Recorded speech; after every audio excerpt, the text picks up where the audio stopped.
bow and arrow, beginner strength. So with the bow and arrow, you're going to need your TheraBand, and I encourage you to refer to your exercise safety tips as to how to place it around your wrist so that you're not having to strain the little joints in your fingers. And once it's there, you may want to actually double and triple it around your hand and wrist, because unlike the reverse fly where you have a really long lever, with the bow and arrow it's a smaller lever. And so you're only going to need to have about 12 inches of TheraBand between your hands. Okay, next you're going to stand with your feet shoulder width apart or hip width apart and about 4 to 6 inches from the wall. And then you rest your buttocks up against the wall. You're going to always have a little space, the space that your hand would fit into in the small of your back. And then you want to get your best posture alignment up against the wall. So if you, in your very best alignment, can get your head an inch or half an inch from the wall, that's where you want to keep it. And sometimes using a little cork wedge is what I like to use, if that helps you, or a folded towel, or a little face cloth, I should say. If you need to place that to encourage you to hold that best alignment, then I encourage you to do so. Okay? So that way, when you're doing your bow and arrow, if you have a tendency of letting your head come forward, it'll help you correct that.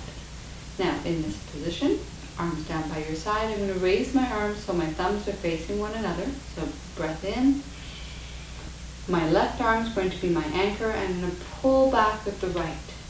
So my elbow's coming back, my hands coming right in front of my shoulder. I return to start position and down. I'm going to alternate sides, so breath in. Squeezing my shoulder blade back as I bring my elbow out, back to meet my other hand, and down again. Now a couple of points here. As I raise my arm up, my anchoring arm, I don't want to totally lock it, so I have a little bend. Now as I bring my hand back, I don't want to see the elbow up higher than the shoulder, because that's going to cause some impingement and potential pain in the shoulder. So the elbow's always slightly below the height of the shoulder, and the hand's right in front of the shoulder. Okay? The other thing I see a lot of people, if they have weak wrists doing, is a lot of bending or extending of the wrist. So ideally you want to keep your wrist in a nice straight line with your forearm. So let's start again, keeping long through the back of your neck, just a hand width space in your back. Take your breath in. As the arms come up, exhale, pull back. And as you're pulling back, really focus on the shoulder blade being squeezed towards your spine.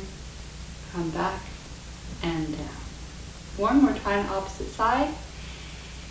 Shoulder blade pulls in towards your spine as your hand comes in front of the shoulder and back down. And I'm just going to do it without talking so that you see the pace of it.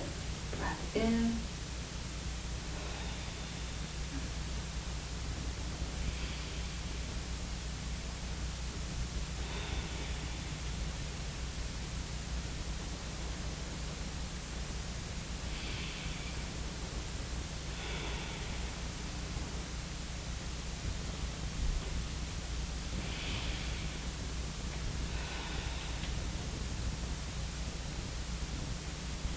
And that's the bow and arrow against the wall.